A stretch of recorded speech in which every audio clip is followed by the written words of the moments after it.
Yo, what's up, y'all? You are tuned in to Splendid Radio on FarcydeTV. We have my co-host Jeremy Scipio Hey, what's going on, people? and the guy that you know but you don't know, BreakBeat Lou. What's up, people? What's going on? What's going on? Yeah, man. It's a trip because I heard about Lou through Opio of the Souls of Mischief, and he spoke on him in a very high regard. And it's a trip because you know, like I didn't know so much about the ultimate breakbeat, about his history with that or who he was, but it's almost like his name was bigger than his, like BreakBeat Lou. Like I just heard the name, you Like know. Radio Raheem, Yeah. known in the Yeah. neighborhood. I go BreakBeat Lou. Yeah, There you man. go.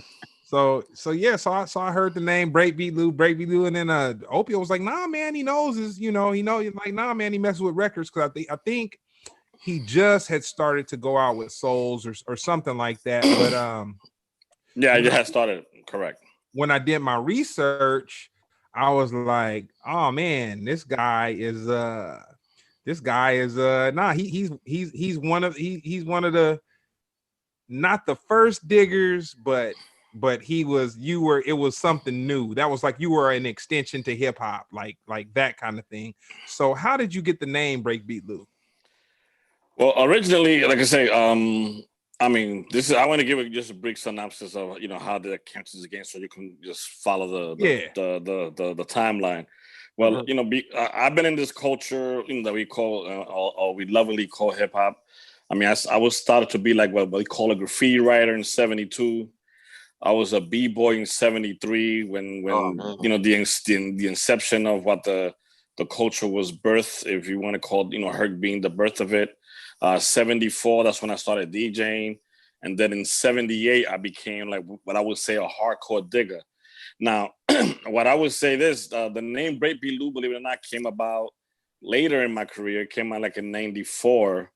I was producing a childhood MC of mine that became a well-known author now. If you were looking for the Black Dot, he has a couple of books out now. But he was my MC since like '83, and we were doing a record. I was in the midst of leaving the game because the game was changing a lot for me. So he said, "Nah, we gotta do this album." So in '94,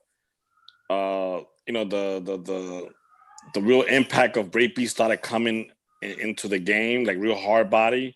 So he said, "Yo, Lou, you have to let people know that this is you. That is one of the people behind it." Lenny, I think, had just passed away, and he said, "Nah, yeah." So on the closing credits, because we did the name of the group was called the Leatherheads, and it was called the Hip Hop Opera. And on the closing credits, the way we had it set up, he gave, of course, a curtain call and named all the players. And that's where the name came from. He said, Lou BreakBeat Lou Flores on production. And that's where it came from. And that was the first actual moniker that had my name on it. And that was in 1984 by a group, called the Leatherheads. I feel like each like name kind of has it kind of tells a little bit about the origins, or at least the time period. You know what I mean? I feel like you had the Lil era and the Young era, then back to the Lil era. But that's just the way time works. But BreakBeat Lou is like, to me, that's tied to like the origins of hip hop, period. So it doesn't surprise me that, a lot of the things you were saying, it was like core foundational hip hop standard stuff. Correct. Where you from? Sorry, go ahead. I'm from the Bronx. Yeah, I'm from the Bronx. I said something. The reason that like the name means so much to me, and what I hold the whole concept of UBB and Ultimate Breaks and Beats, and the name is because what separates hip hop culture from DJ culture is just that, the breakbeats. Because DJ culture has been going on, I would say, easily since the '60s, since the Jamaicans brought the toasting aspect to Brooklyn and to Queens and to to New York City as a whole. So the DJ aspect was going on with somebody being on the mic, but not being just giving just what we call the toasting as far as we know as reggae. And what separates that from what everything else is was the continuing aspect what Herc called the merry-go-round, which meant that he was cutting up just these breaks. So to have that surname in front of my name, it means the world to me, because again, that's like the definition of where this culture was founded upon, which is the BreakBeats. So because I mean, my first name was, of course, in my era was, you made things like your name and then you shortened in the back. So my first name was DJ Louie Lou, and then it went to DJ Lou Ski. And then from Lewski, then it became BreakBeat Lou after that. So then after that, I haven't had it changed since then. So it just stop, guys. Stop. That was it.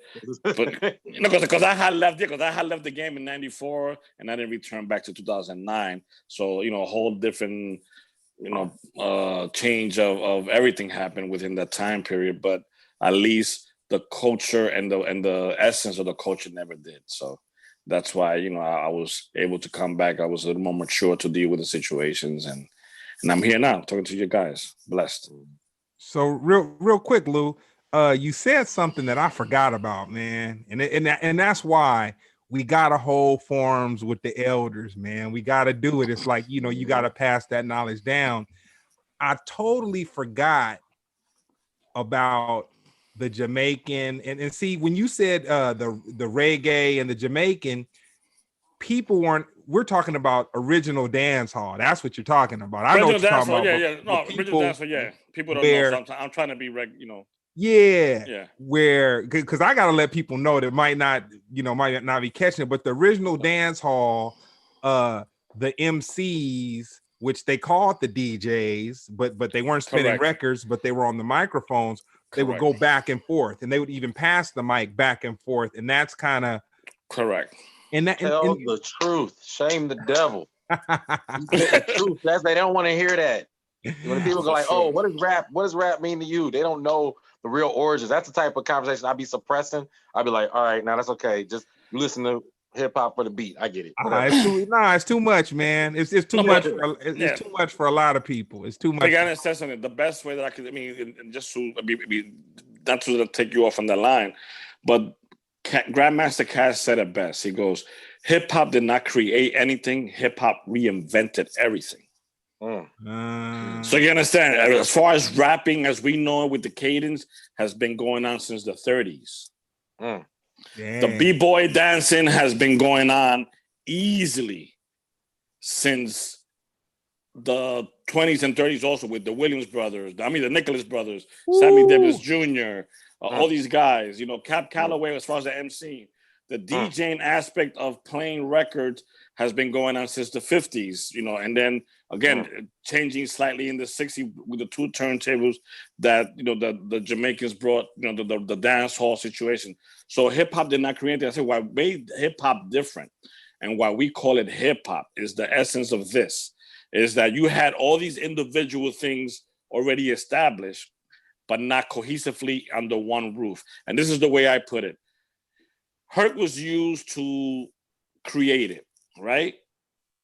As far as because he gravitated by seeing the Latino b-boys dancing and say, yo, why is these people taking the attention heavy from what I'm doing? So if they're taking attention, so let me keep the party rocking at that temperature or at that height. So if they're rocking off the breaks, because if you think about it, let's say Apache breaks, right? When you play Apache, it has the intro and then it goes into a melodic thing. And then when it breaks down, it goes down, down, down, down. So then something is about to happen. Battle music. So back what happened in those days, the cipher would create and people was like, yo, okay, something's about to go down. So when he started seeing these bubbling up and that break came down, so he goes, if people are rocking with that break rocks like that, and then you got give it up a turn loose and go, clap your hands, huh? Stomp your feet now. Clyde, the same thing, same aspect. The cipher would develop and the clap your hand, and when Clyde went out, the beat went through. So then the same thing with the Mexican, and the same thing with the Just Begun. So when he saw all these things happen today, he says, well, if I can get this vibe type of time, then I'm gonna play those little beats all together, call it the merry-go-round, and then that's what happens. And then you had Herc creating it, and then what I won't say why created, because Herc, I'm not to dismiss it, but he still is not a very technical DJ. So then you had Herc creating it, you had Grandmaster Flash perfecting it, because Grandmaster Flash had everything on beat, and then you had Africa Bambaataa and the Zulu Nation cultivating it, because they had everything under the one roof. When you went to Bronx River, you saw the B-boys, you saw the MCs, you saw the DJs, and then you saw the writers, because you saw graffiti, pieces being done in the courtyards while these jams are going on, and everything that reflected had that kind of thing. So, and everything was going under the wrong roof. So again, all those little aspects, again, we might have got the 2 turntables with the mic thing, as far as DJ culture from Jamaican dance hall. But as far as the rapping's been going on again since the 30s and 40s. B-boys going on the floor, making those steps, has been going on since easily the 20s and 30s and 40s with the Nicholas brothers, Sammy Davis Jr., and so on and so on. Wow. And the DJ aspect has been going on since the 50s. So then you had all of these being put under one roof. And here what we got is the culture called hip hop. Real quick, and yes. I gotta ask this, because you sound like you have a bit of an accent. So Caribbean, that's Puerto different Rican. than that's different than New York. Yes. Accent is, that's different than New York. So you were a young Puerto Rican kid growing up in the Bronx. Correct. And then you had graph writers, you had MCs, you had B-boys. Correct. B-boys all going on. Okay.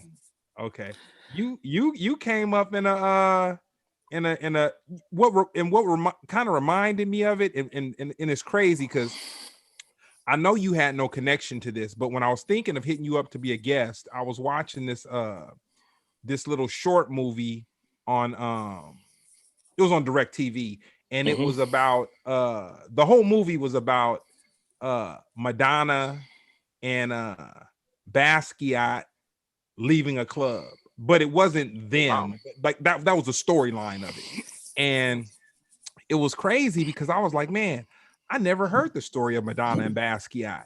But me watching, like, they left this club like super late at night, they hopped on the train and they went through all this stuff. And I'm like, man, there's so much history that we don't know. And see, me being from the West Coast, I was talking to MC8 like maybe 4 days ago, and man, humble brag. The interesting thing about speaking to him is that he always gives it up to New York first. Like it's crazy because it's like you don't even have to ask him. Because I was like, dude, you from Compton? I'm like, and I'm like, okay, you from Compton and you're rapping and what? And he's like, nah, man. New York, man, when we heard it, we was doing our thing, with the gang culture and just whatever. But this thing that came from New York was so powerful. You know what I'm saying? It was so powerful that we developed our own way of doing it. So yeah, man. You understand this, and I mean, we finally came from New York, but you gotta understand something.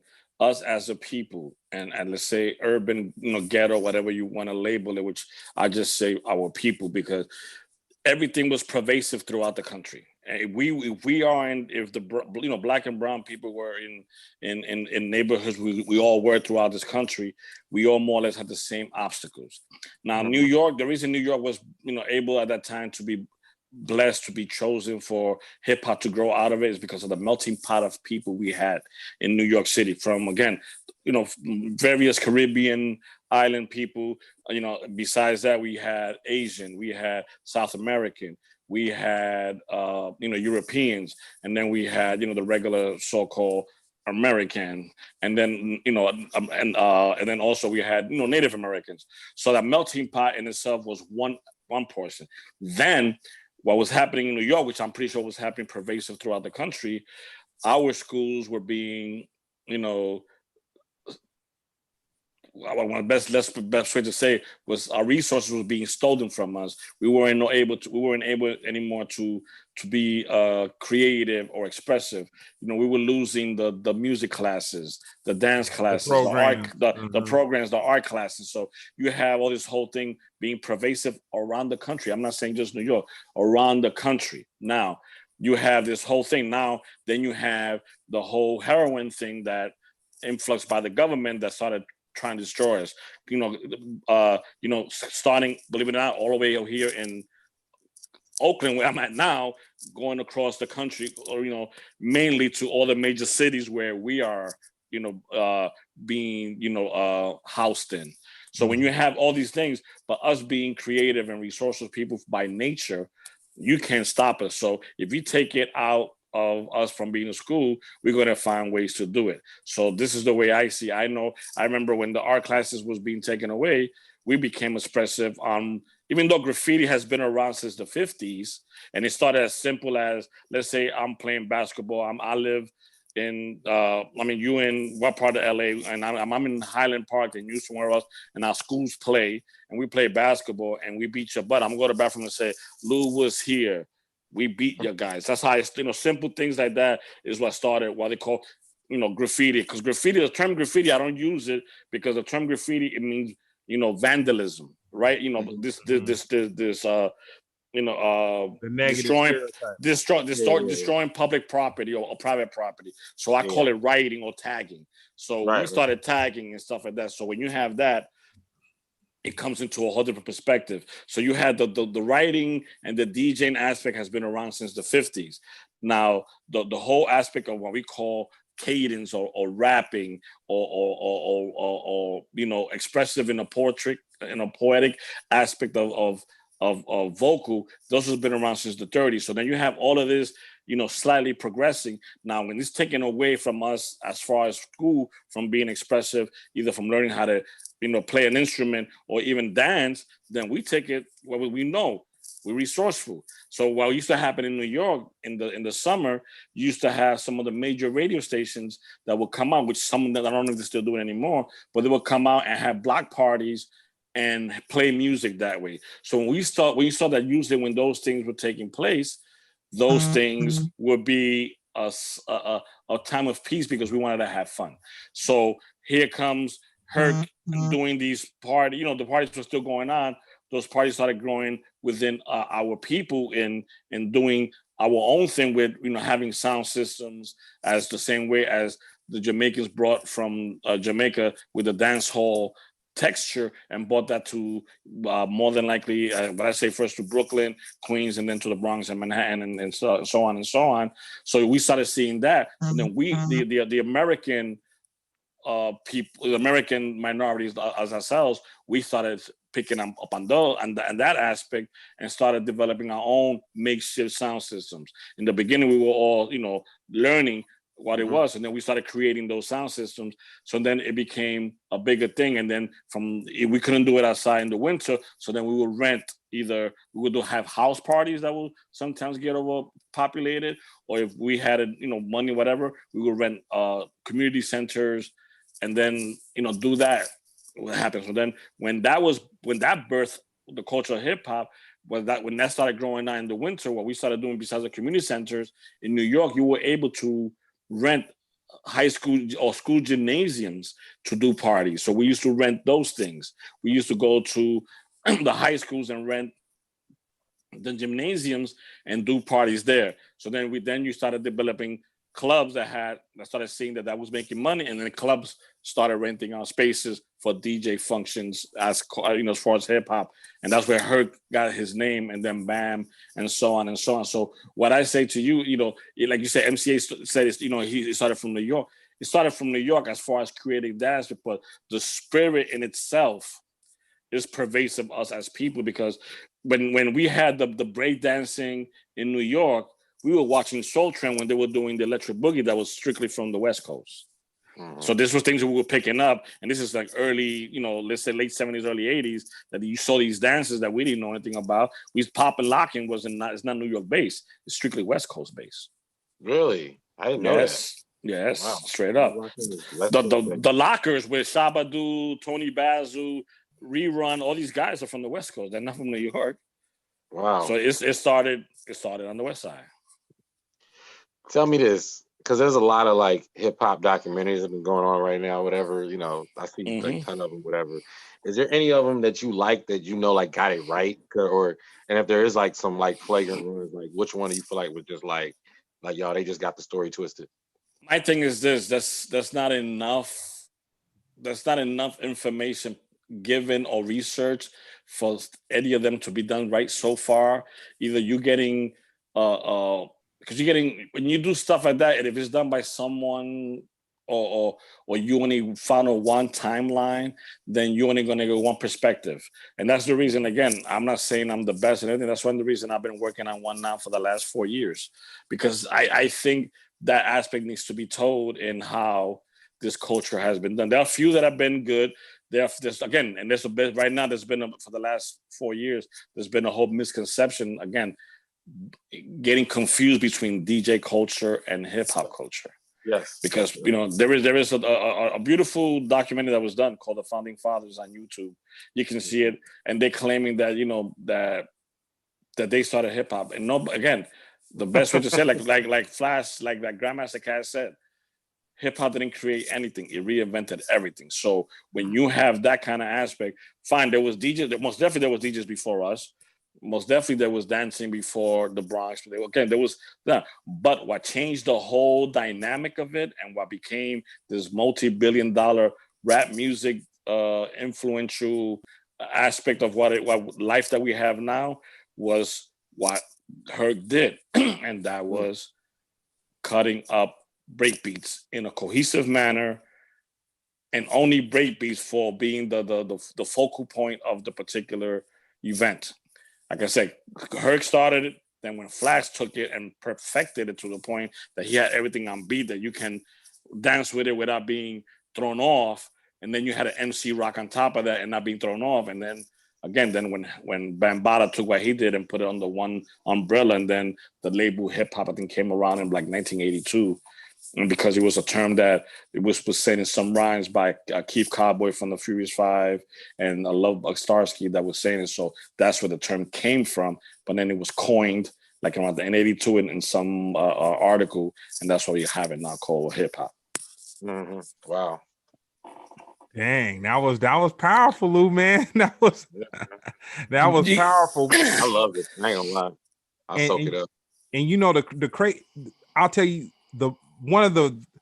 I'm speechless, because it totally makes sense what you're saying, because when you listen to early DJs cutting and playing breaks, it wasn't really on beat. They were just slamming. They were almost selecting is what they were doing, almost selecting. Correct. And they would just slam a break, and then MCs would kind of try to rhyme over them, but the MC would really be challenged. It was almost like the communication between the MC and between the DJ was kind of like a challenge. And then when Flash, like once you started hearing songs with Flash and Flash doing his thing, that's when it was on beat. You know what I'm saying? Well, you understand, there was only what I call super groups in those days. There was Grandmaster Flash and the Furious Five. There was a Cold Crush Brothers. There was Fantastic. You know, those were the highlight of the guys that were that incredible. You know, that were always, these guys were literally superstars. These guys were, I mean, if you, they were like, you know, the Michael Jacksons, the Prince, the Whitney Houstons, the everything, the new edition of those, you know, of those times, the Jackson 5, those guys were incredible to the point that, you know, they were being like opening acts for big acts that would come into New York at times, you know, and these guys literally took it serious. If you look at early days of these guys, the way they would dress and everything, they made themselves look like Parliament Funkadelic. They had the furs, they had the crazy outfits, and then you look at the thing, because they were looked upon in that manner. These guys were ghetto superstars to the fullest, so they took it upon themselves to make that aspect. Like if you look at it, for example, like you said earlier, you know, some of these just jump, you know, be off beat, or something were, you know, they weren't as technically savvy as Flash. Because if you look at the record Here We Go, which was recorded live at the Funhouse, the record jumps. in the midst of the thing. So again, Flash had it down to a science, and again, you know, like to me, I tell people this: if I've never heard, and people, you know, disagree, I've never heard anybody better DJ for MCs than Charlie Chase from the Cockroach Brothers. At the time when he was DJing, he was like the closest thing to perfection that you can find. Wow. Like if he knew a record jump, he knew how to, you know, lower the volume, let the MC, you know, stay on beat, catch up, scratch it, and bring it back, and keep the cohesiveness and the continuity, you know, going. So when you have someone like that, you know, you got to think about it. In this day and age, like right now, there isn't, I can't even tell you, is there truly a DJ that can rock with MCs from this day, from this era, let's say from the last 10 years, that know what it is to do that. Only you got guys that have been doing this since the 80s, you know, like DJ Scratches, the Cash Moneys, the Jazzy Jeffs.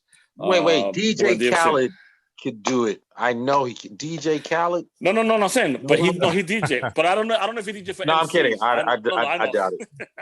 Jeremy's a comedian. No. But listen to me. No, but let me shed some light on that. Khaled is probably better on wax than he is on Serato. Mm-hmm. Because he comes from the era. He was rocking in the early 90s, rocking vinyl and doing stuff. So again, we could make jokes on him and everything, but his foundation is solid. He's a DJ. DJ Mustard got to be a break. That's a different story. No, I got a question because I watched The Get Down. This guy right here. Oh Lord. You gonna make me have a beer, Jeremy, man. I said I was trying to be good, man. I love the Get Down. You ever seen that? Yes. Like I said, Jeremy gonna make me pop a cold, man. I'm trying to be good. I hear it. But so you probably already, judging by the way you responded, I already know the answer to your question, to my question. But so they obviously it's fiction, but they had pretty much they were trying to, one character was trying to become like a really great DJ, and he was the was it Grandmaster Flash was his mentor. So they were trying to get this wisdom from Grandmaster Flash, and he told them, you have to unlock the magic of the purple crayon. And they were like, what? And he gave them the crayon, and they're like, wait, how do you? Anyway, the magic of the purple crayon, that's what the whole episode trying to figure it out. They got into a fight, broke it, and they realized that you had to mark the record. Correct. The down spot with a purple crayon so they could see it, but only the DJ could see that.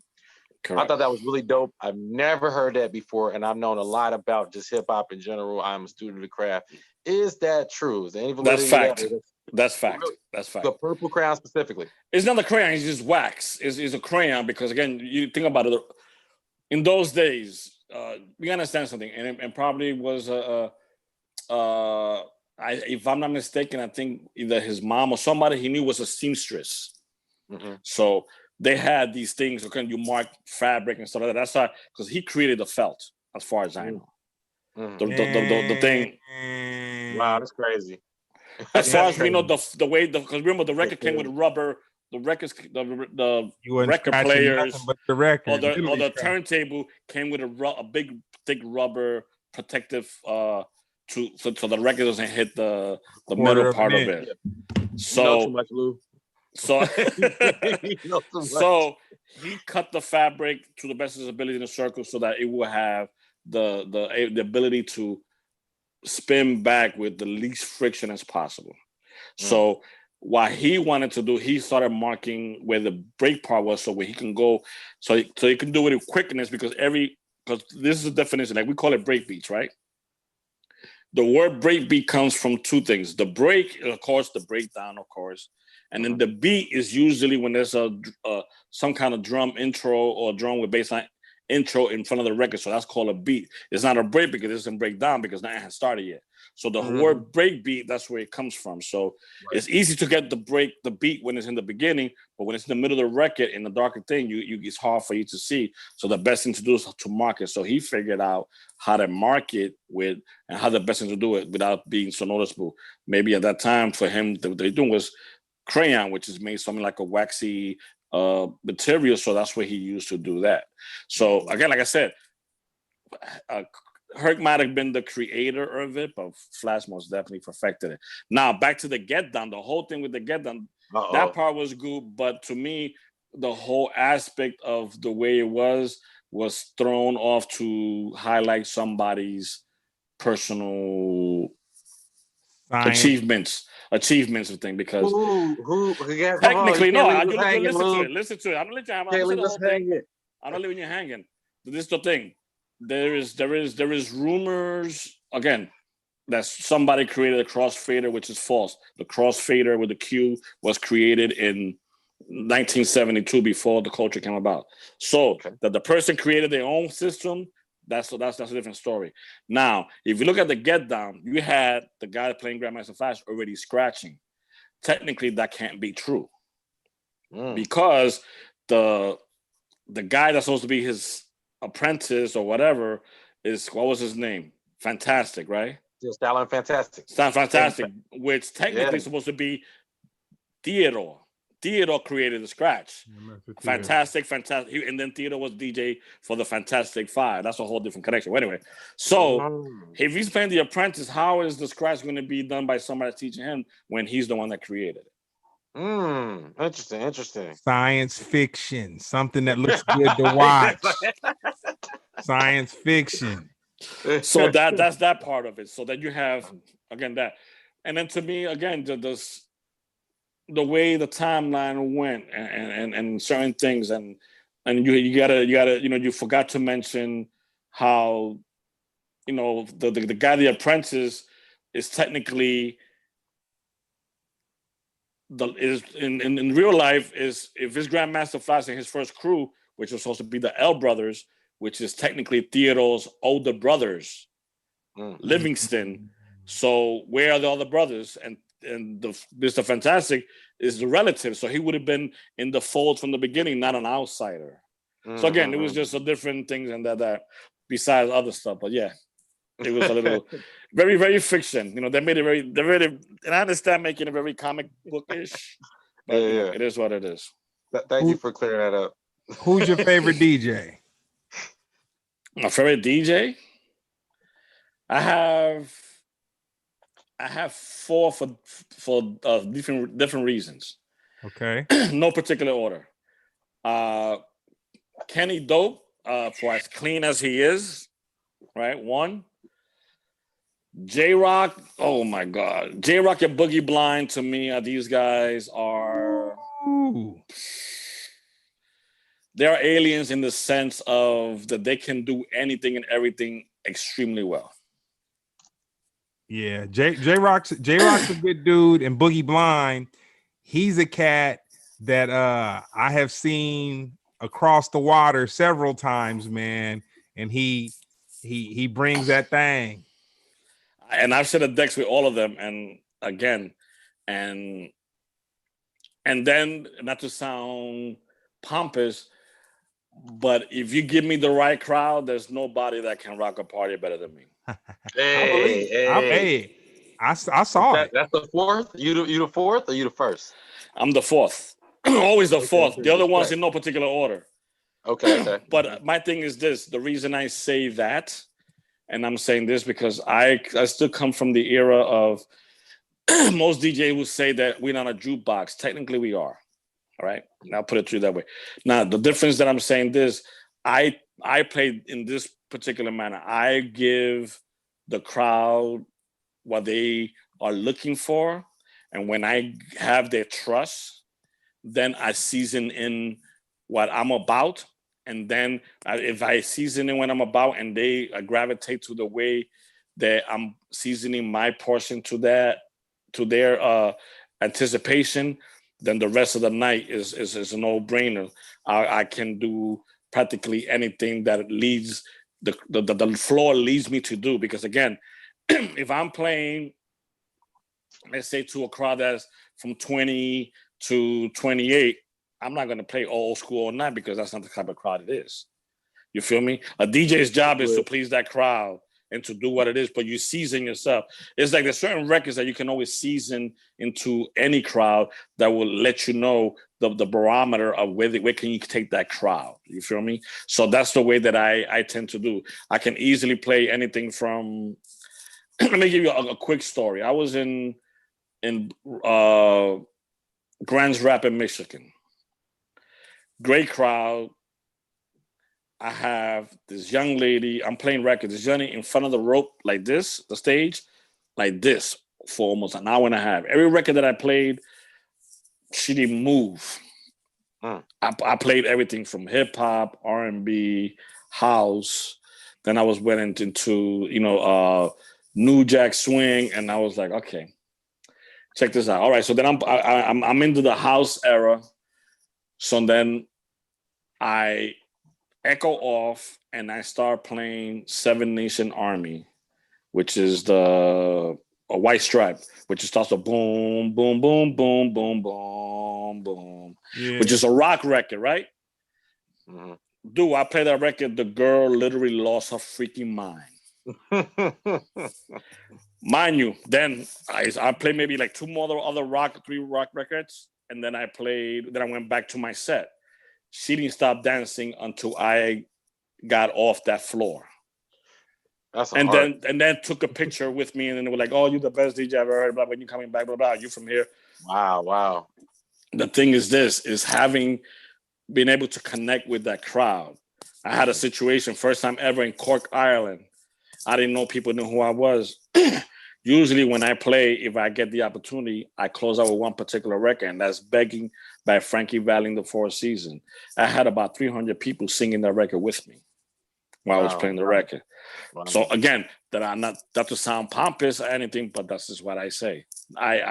If you give me the right crowd, and there's the crowd that wants to dance, this is my motto. There's three things that I want to leave you with. One is wet clothes for you sweating from dancing.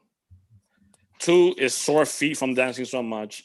And 3 is a memory that you either if you ever heard me before, you said you're glad you came to see me. And then if you never heard before, then you can't wait to see me again.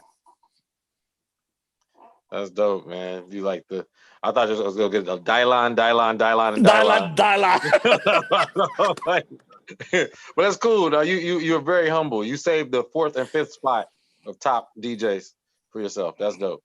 And the reason I say the reason I say this, I've been DJing since '74. There ain't many DJs out here right now that can say they've been DJing that long. Whew. Yeah.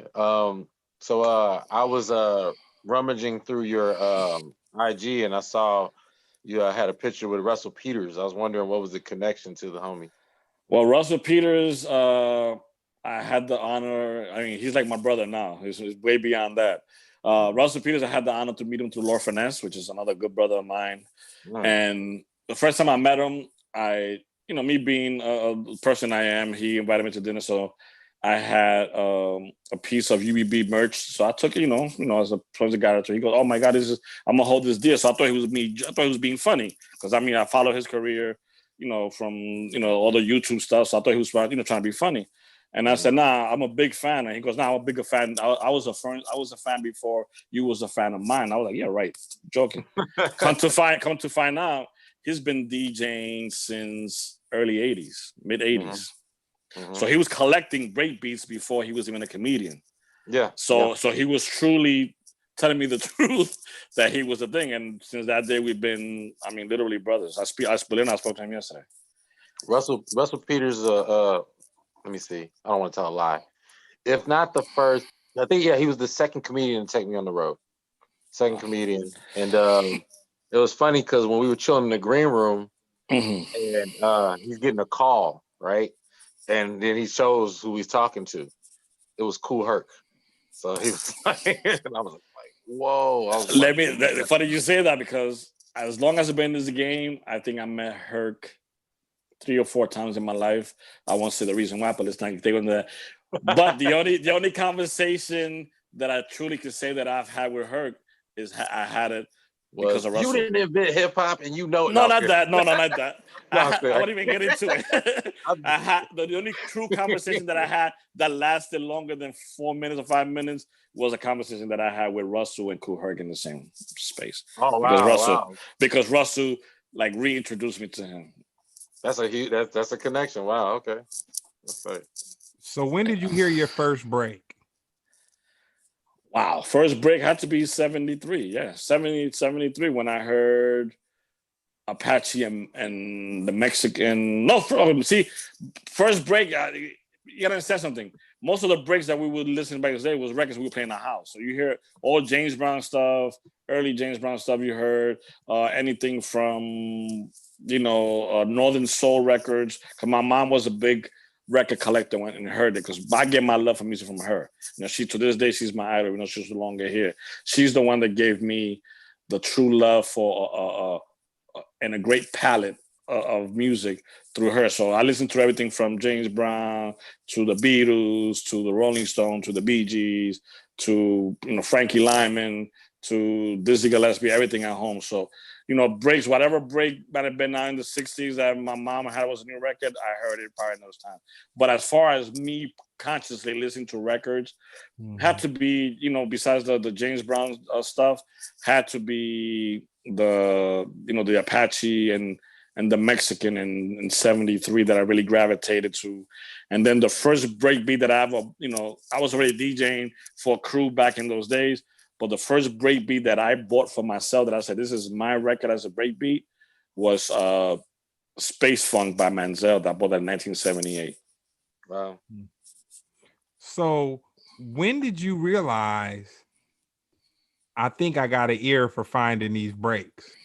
You know what I'm saying? Again, being DJ 74, I started, my ear started tuning to it. But again, I was a little too young. Don't ask me my age, because I'm not going to tell you. I was a little too young to work or whatever. That's not happening. So when I got my first job at a store, a small chain stores in New York called Crazy Eddie's, when I got my job there, that's when I really started listening. But I always found the ear for breaks in general, because you gotta understand something. I learned how to play congas at the age of 3. So the beat has always been in me. So this is the way I equate music in general. The drum has been the communicative aspect from ancient times as far as we can remember.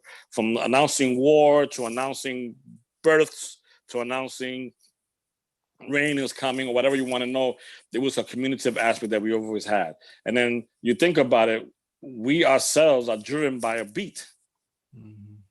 A heartbeat, you look at a thing, is a rhythmic rhythm of function. That's something our body does. So this is something that's been within me. So being being a what I call a ham of a dancer in my early age, since they say probably since early real like 70, 71, just being when they would play music at home, I would be the little kid that would be dancing with and with older women, and just having that rhythm in me, and being dancing to salsa music and stuff like that.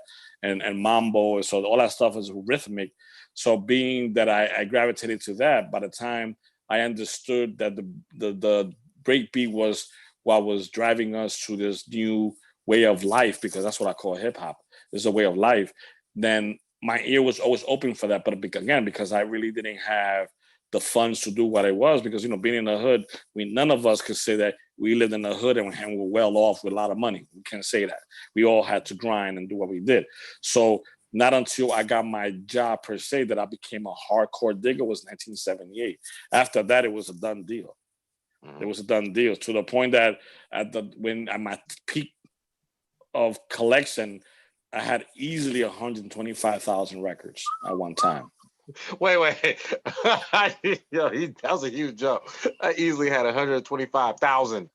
Yeah. and I purged everything down to the point now that I have a little over 75,000 LPs alone, like 15,000 12 inches and about 7,000 45s. Well, without revealing your age, in junior high school, who do you think was the hardest group?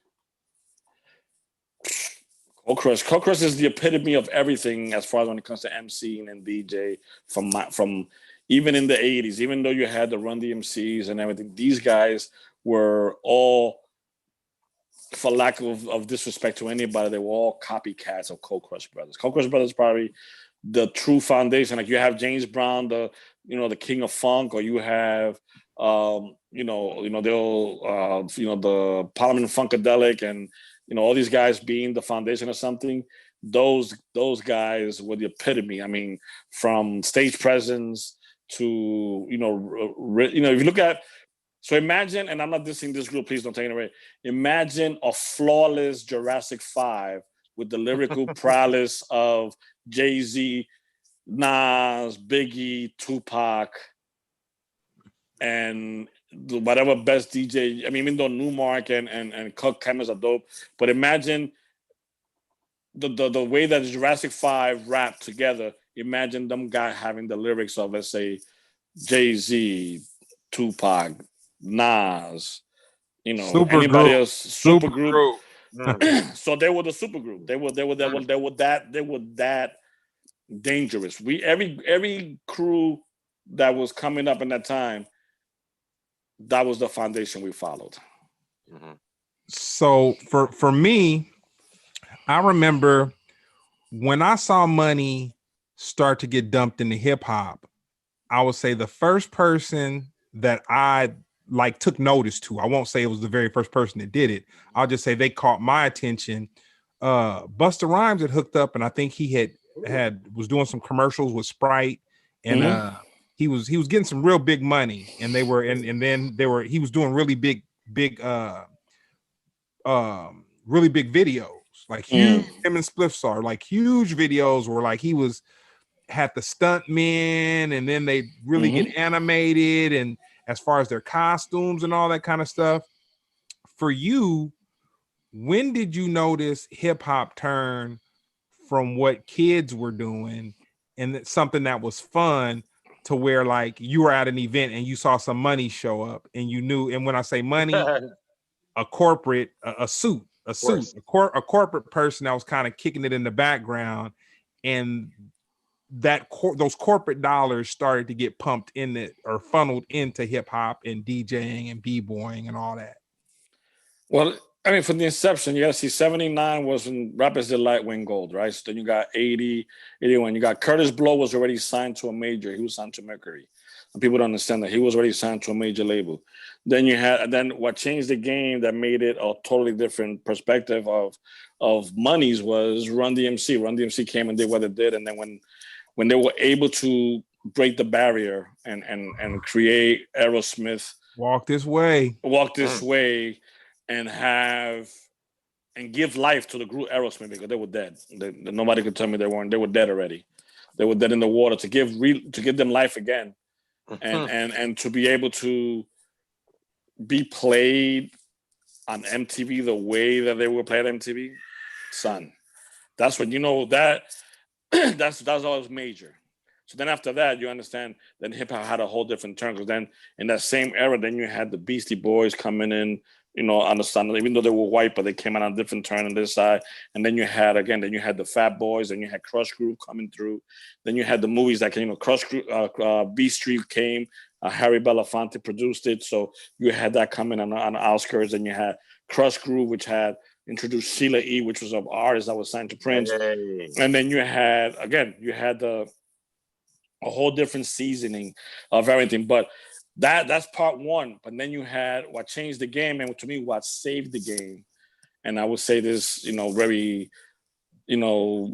as with all the shortness of the world, if it wasn't for Crazy Legs and Rocksteady doing Flashdance, hip hop would not have the life that it had, because that little whatever minutes or seconds it was that they were rocking in that movie, and then him being the stunt double at the end doing Jennifer Beals, that whole thing gave a new eye to the culture, because that became Hollywood money. That wasn't even regular. That was Hollywood money. So that's wow, okay, look at that. Look what's going on. That changed the game. That completely changed the game right there.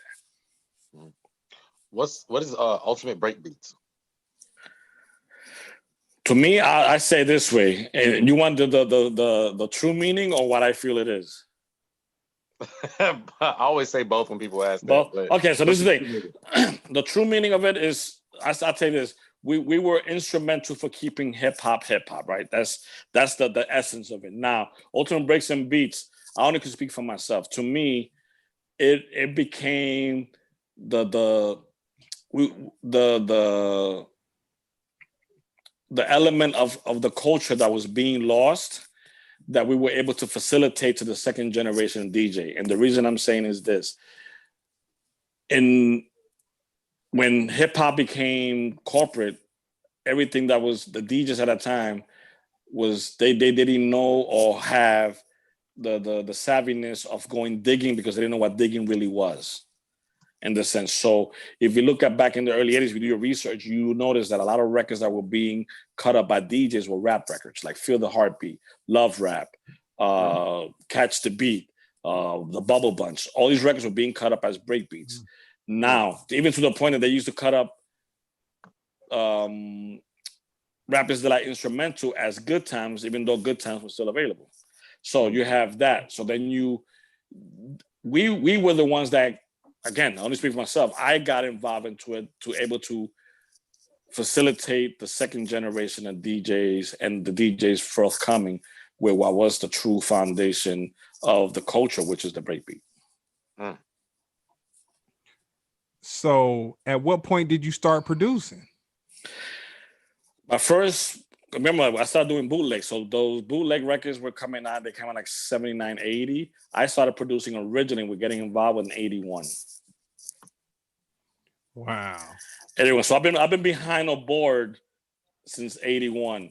And somebody told me, I forgot who, I think it was Dan Strong, that says, I have, of my EQing or recording, I have the largest DNA in music history as far as when it comes to recording aspect that is in music currently, from re-recorded records. Copying. Say that again? You're saying they copy it. Yeah, exactly. So in other words, DNA is influence, or even from influence to actual, sonic recordings. There's nobody that has any more DNA in hip hop than me. Yeah, it's funny that you say that, because like I let it pass a few times, but certain songs are like the most. I don't know if this is like documented anywhere. I'm pretty sure it is, but there's certain songs or just certain rhythms, like they're the most sampled rhythms in hip hop. Like you mentioned Apache several times. That's got to be up there for sure. Probably something from Thriller. Yeah. Well, let me give you for instance.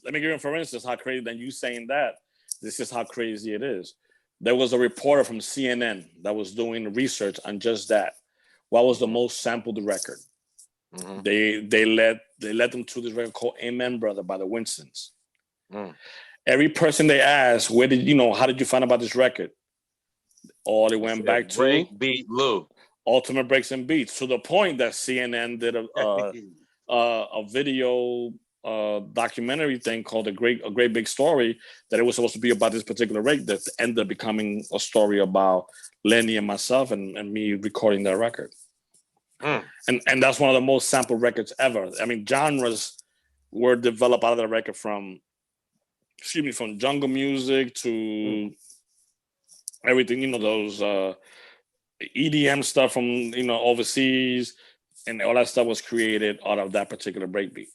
And we introduced that breakbeat initially in 1981, and then reintroduced it back in 86. What was that process like, to making the greatest, most sampled beat of all time? Breakbeat. Yeah.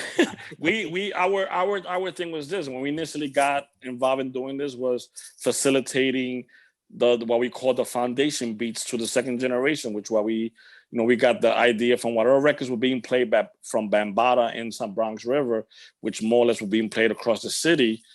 That's why we gravitated to. So between the records that I was able to obtain to the records that Lenny was able to obtain, which is my partner in crime in doing that, that's what we did. And we wanted to have these records so that these kids were able to have it. So then this was 81 to 84 when we started doing the bootlegs. And then in 85, a lot of rap records were throwing in these break beats. It's not really sampling, but throwing in the break beats. And then we were starting to get calls again from a store in Manhattan called Music Factory. So fast forward to 85, 86, the whole Marley Marl discovered, how to sample things individually. So then that opened a whole plethora of floodgates of people looking for these records, because now it's not just you able to loop it.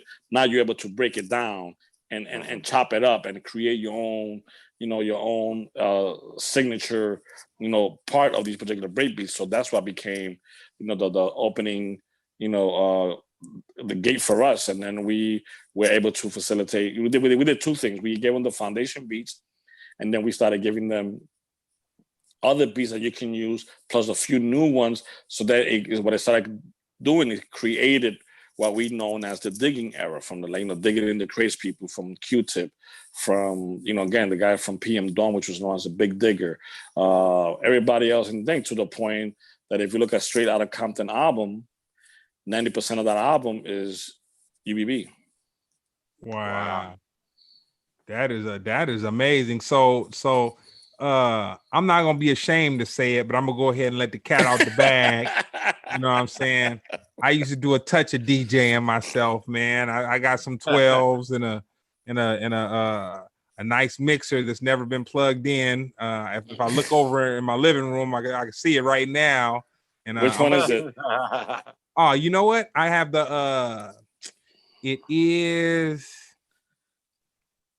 it was the dope one. Got a bunch of colorful buttons on it, man. The name of it escapes me right now, but it was a Don't worry about it. Yeah, it was one of those things where I was like, man, I'm gonna get a dope one. And then it's like somebody who rode a dirt bike a couple times and then they go and get a Ducati and they don't even ride it. They don't even know how to ride a Ducati. So it's kind of like, so you stay with the best spot, and then let them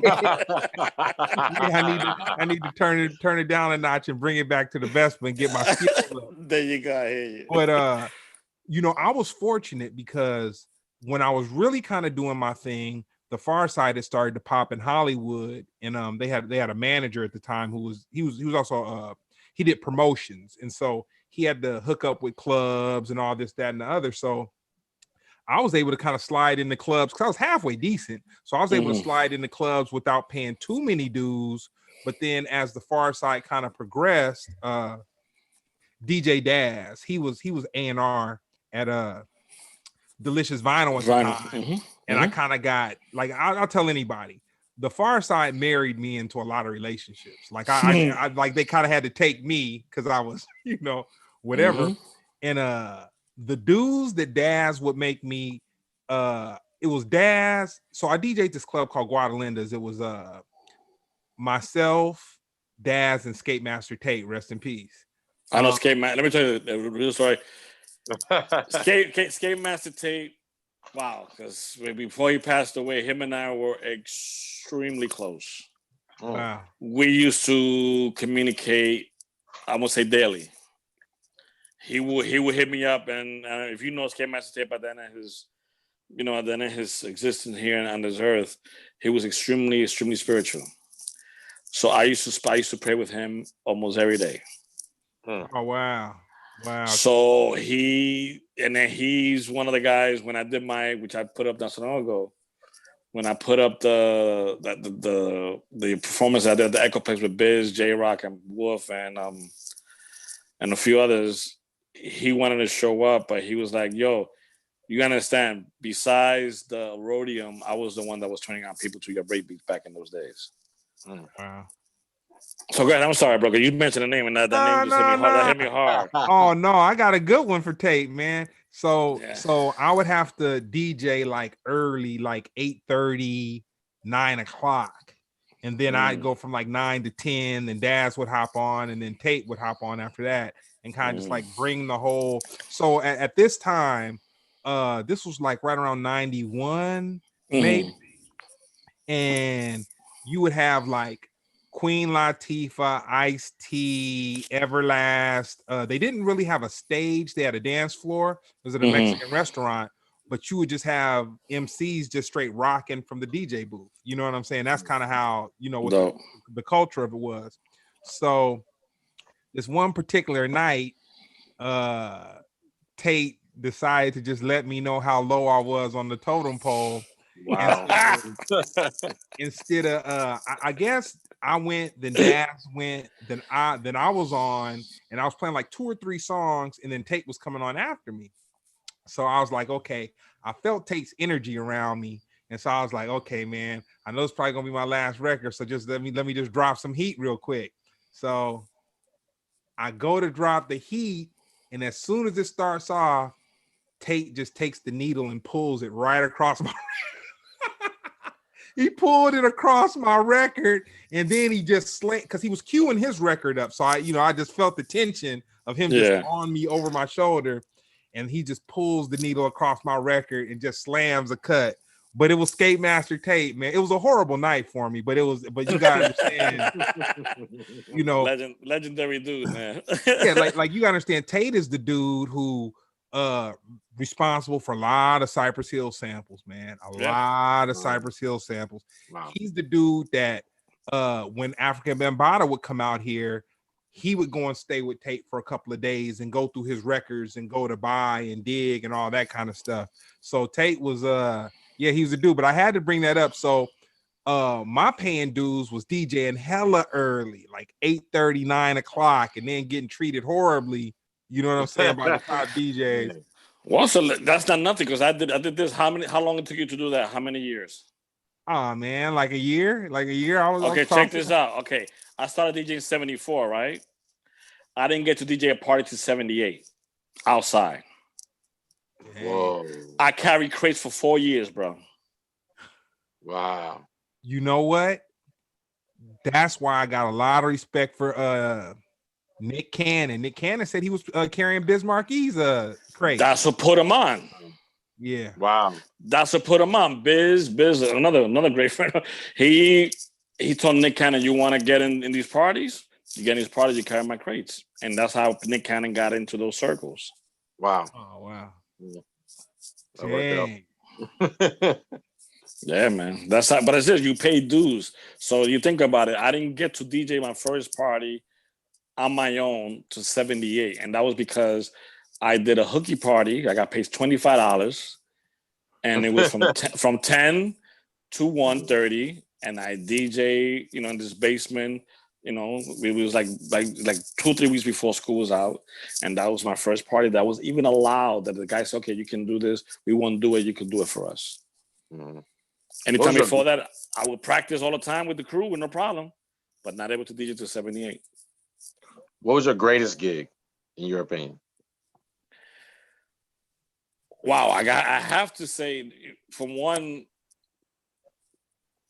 besides, DJ right now, it had to be, which is the thing I just spoke about.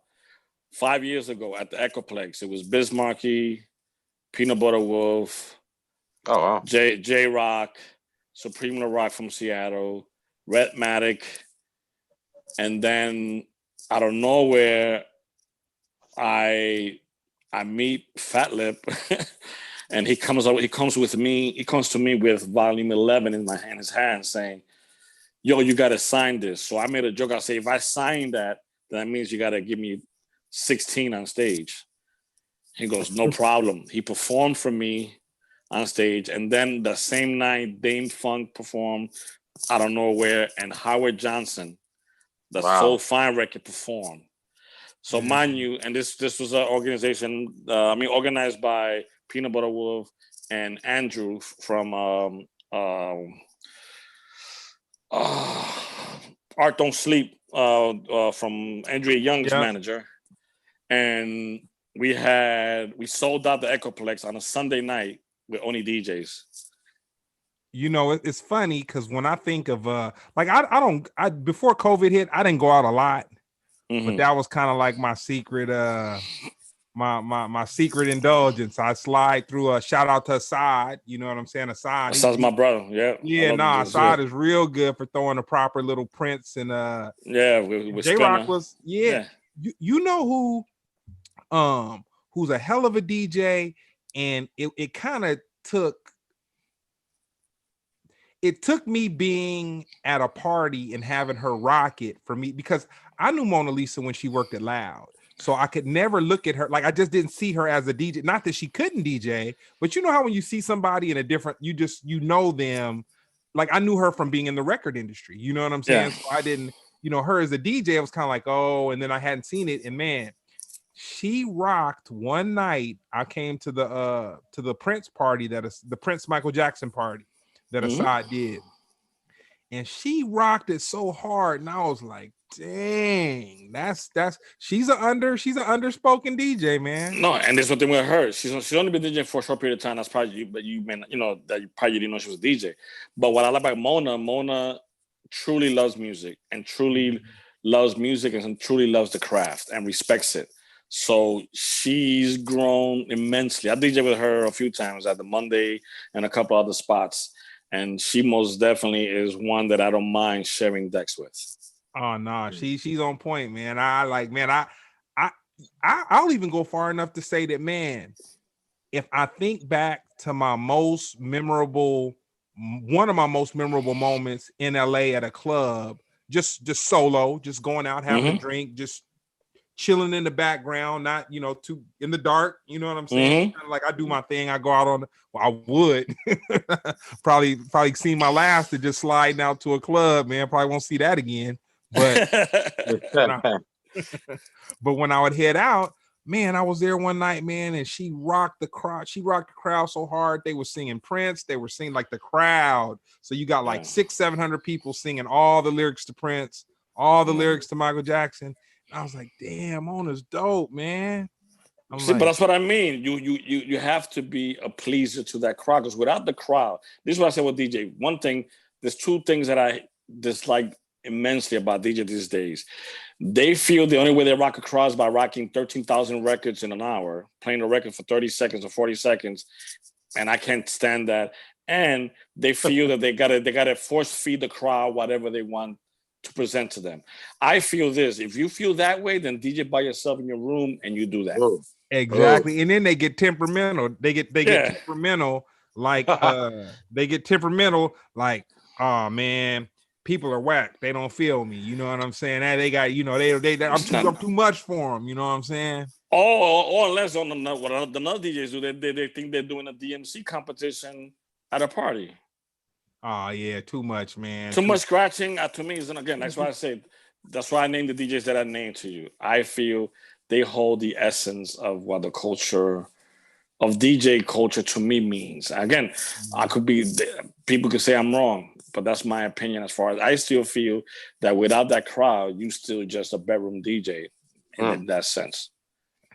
Well, hey man, I was a bedroom DJ, man, but because my homeboys happened to be in a group that a few people thought was kind of cool, I kind of, got ushered into some situations, man. And yeah, man, God bless me by not keeping me back for 8 years, man. I'll say I probably started DJing about 88, 89, and yeah, by 91, I was in the mix. You know what I'm saying? For the short time it was. How did you meet the Souls of Mischief? Well, I was doing, how did it come about? I did that event at the Echoplex. So then I was celebrating my 30th anniversary of UBB. So I was putting a record together with Stone's Throw to feature Ono doing production. So it was UBB Presents Ono. Oh. So it was what we're doing presenting UBB as a producer series. So long story short, I go to Stone's Throw in a meeting and I meet Ari, which is Opio's girl. So I meet Ari and she goes, "Oh man, blah blah blah, Opio's my brother. He would love to meet you." Da, da, da. So then I said, "Cool, I'm playing today at Motown on Monday. You show up there." Opio shows up, we meet there, blah, blah, blah, we hang out. So then the next day we decide to have lunch. He said, we should have lunch. So then we have lunch or whatever. So I was in the process of, I wanted to release another album that year, which was UBB Presents BreakBeat Lou's Productions, right? So I was looking for artists to do stuff. And he had I think he just done We Free the Robots. He just had finished that album, Mm-hmm. and he let me hear it. I said, "Yeah, it's dope." So I said, "Man, we should work together one of these days." So that was like early. That was like early April or May when that happened. So then Biggie's anniversary of his death came on. So I did a track, and I said, "Damn, man, how would you like to do a feature on this track that I did that I'm releasing just for IG? It's a Biggie tribute." He goes, "What?" I said, "Yeah, that's for whatever reason, you know, because I heard the Free the Robot, something he said during the Free the Robot that I liked, that I said I would like to use in a thing." So then he said, "Sure." Son, he came back with this incredible 2 verses. I was like, and then he made it sound to the point like if him and Biggie were recording in the same studio. Oh man. So I was like, yo, son, this is crazy. So we did that track. So then I said, yo, and he said, yeah, we should do another track. So then we did another track, which, you know, that inspired me to produce a track for him. And I said, yo, I did this track. I don't know if you like it. If you do, he said, yes, dope. So then we recorded that. And then when he sent me that back, it inspired to do another track. So then I sent him that also. And he said, Lou, we should do an EP. So that was 2016 when we decided to do an EP. Mm-hmm. Mm-hmm. And we just started rolling. And the way that I like to work, I'm different than most people. I'm still old school. I don't believe in just sending tracks like that per se. I like to be working in the same room. So the energy. So that's what it was. So then I will create tracks. I will, you know, buy a ticket, come to LA and vibe out with him and just record and do the things that we were doing. And long story short, we ended up doing about 32 tracks in the matter of a couple of years. And within the midst of that, they were about to go on tour for their anniversary. And for whatever reason, you know, they started, the rest of the guys started seeing that I was doing a lot of stuff with him. And they asked, do you think BreakBeat Lou would mind DJing with us, you know, DJing for us, you know, on our tour? And I was, you know, when Opio came up to me with the thing, and I was like, you know, because they said, and you know, they were like, I know you're expensive. We may not be able to afford you, but I think it'll be dope. But to me, I'm the type of person that I do things for the true love of what I do. So I said, no brainer. Whatever it is, it is. I didn't even discuss, you know, there was no numbers discussed, anything. I said, whatever it is, we rock. And we ended up doing a tour. We did 20 cities in 17 days. 17 cities in 20 days. On the first leg, and we killed, you know, Europe, and we just became something of a relationship. And within the midst of that, you know, I was still producing Opio, so I was, you know, coming out here to Oakland to work, at the Hyro Studios, and then I developed a relationship with the rest of the guys, which, you know, it ended up me working with Casual, me working with now currently with Tajay, and just and doing stuff like that. So, you know, like right now, like you say right now with Opio, like the first single that, you know, finally everything's gonna come out, is coming out next month. And this is where I got the you know, shameless plug. I got the merch going, everything going on, which is the Hyro face on the octopus, which is a combination of both brands. And the first single, which is you'll bug out on this, the first single features Havoc from Mobb Deep. Whoa. Eric Sermon from EPMD. Whoa. Sean Price. Oh, and what? Russel Peters on the cuts. That's wild. What is this? This monster of a collaboration. That's the first cut that's coming out, and that's coming out. Like you made it up. I know, right? But it's coming out. He's like, I got Royce the 5'9", Silk the Shocker, and Chris Rock doing the ad libs. Exactly. No, that's tight. So it's gonna be crazy, man, and it's something that, again, I've been blessed that people have the respect I have and the love for what I created, that I was able to put this project, like this project for Opio is going to have some features on there that you guys are going to be surprised. And 100% of the production was done by me, which is going to surprise a lot of people also. And it's coming out through, you know, the Hyro Emporium / UBB Records. So. Okay. Nah, that's tight. Speaking of which, because it sounds like it's already the next question I was gonna ask, sound like you pretty much answered it. But I say one thing I think is really dope. I've actually had the privilege to perform at Echoplex, but not in the golden era. You know what I'm saying? But I didn't know the history that was behind this venue. You know what I mean? Like a lot of venues that I say I've been to. I've been to a lot of venues, but just hearing the stories about them, and just hearing that the greatest gig you ever had was at this place that's kind of very casual to me. That's pretty amazing because well, not it was now, crazy, but, yeah. No, it was dope, and again, it just you think about it, selling out that place, the big room, and some of the small rooms. So it was both rooms on a Sunday night. Don't holiday the next day. It's a regular day. On a Sunday night with on the bill, it's just 4 DJs because Biz wasn't performing. It was him as a DJ, so he's not performing. So four DJs selling out the Echoplex, and then you have OG R&B artists like Howard Johnson perform. You have Dame Funk perform. You have Fat Lip show up and perform, and then you have Redmatic and Supreme Rock to join the bill. And and then everybody in the mother was there. Every DJ in LA was there.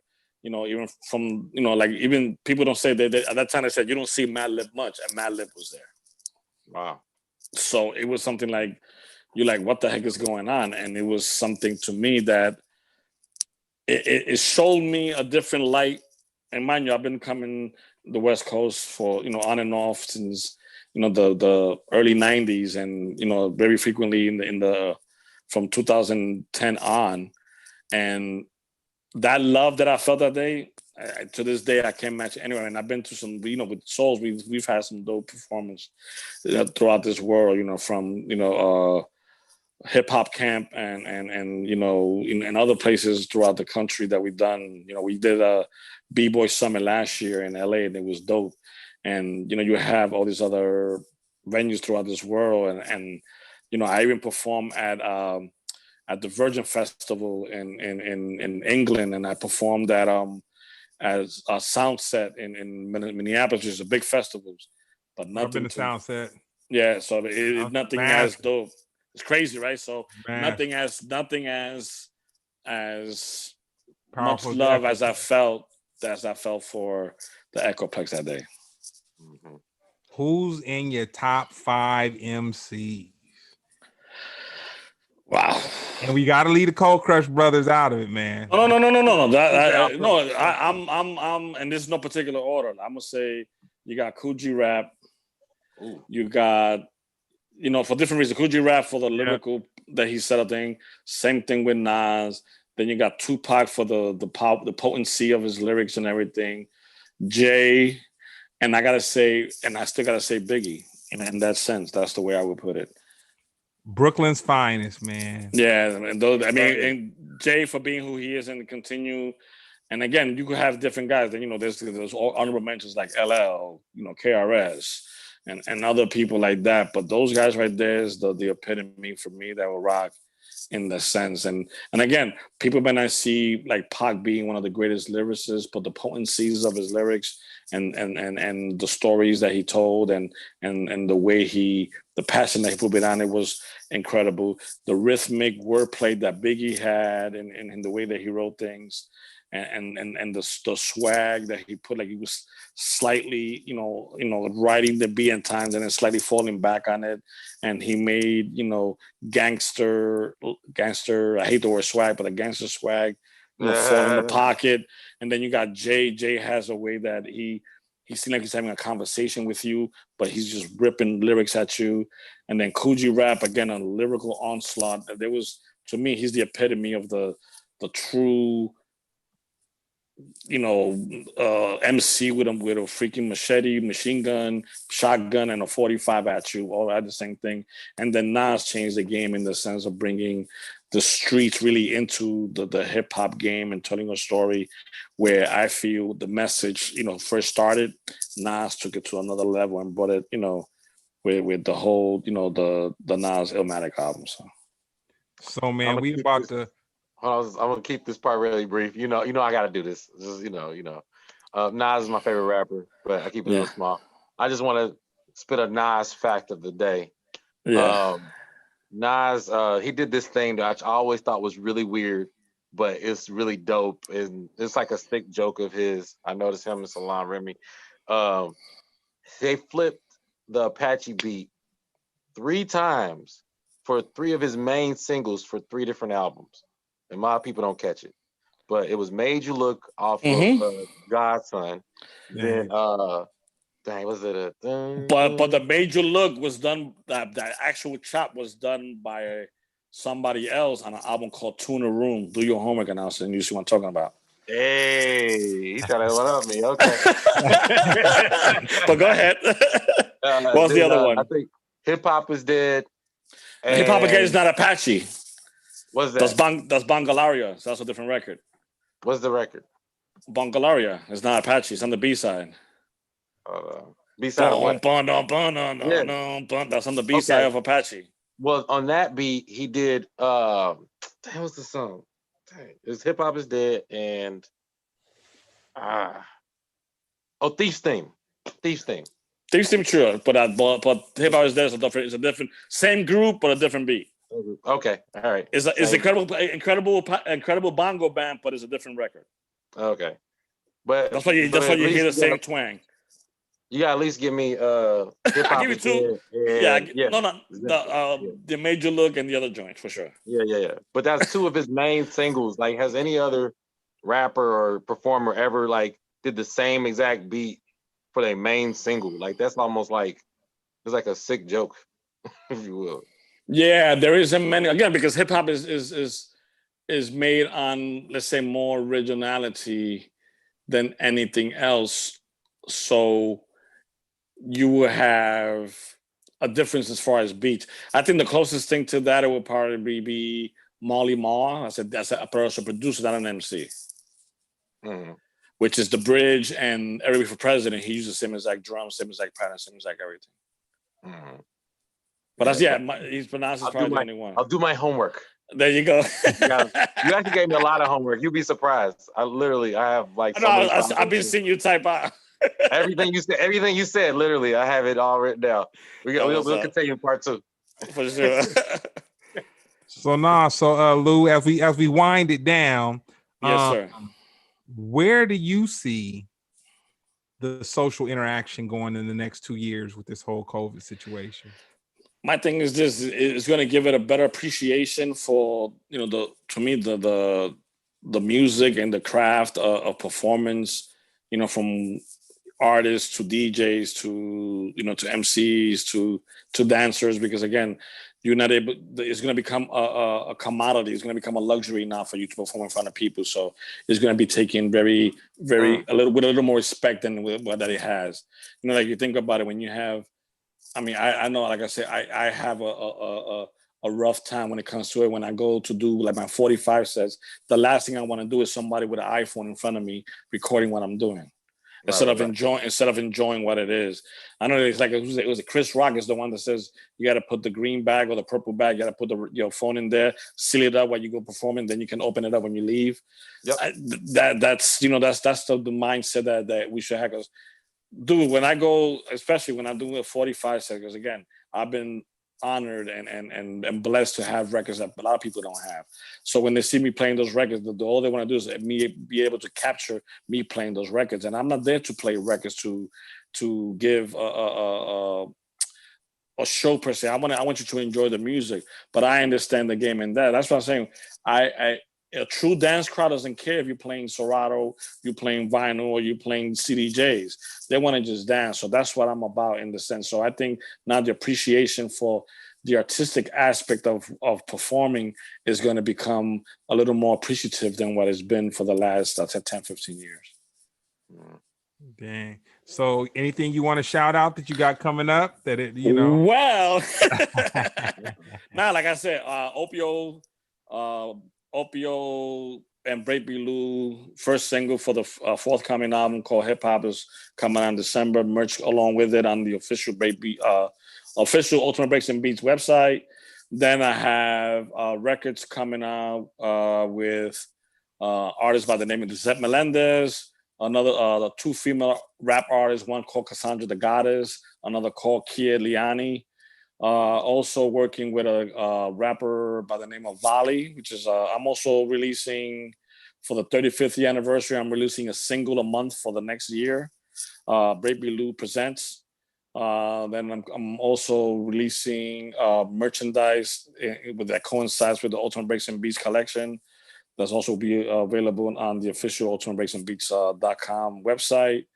And then a few things forthcoming. Tajay's not new album coming up, but the next album's coming out. I'm working on that. I'm working with a West Coast artist by the name of Weeder, also from Oakland. Man. I got Beater, so I'm working with him. Yeah, that's right now down the next year or so. That's what's coming on the pike. Okay. Cool. And what's up with you, Jeremy? You got anything you want to shout out? Something coming up? You hitting some stages? You know what? I'm chilling right now. I just say, at Jeremy Comedy on Instagram. I'm still coming off of the hype of recording my first comedy special. So, Dope. That's dope. Congratulations, brother. Thank you, sire. Yeah.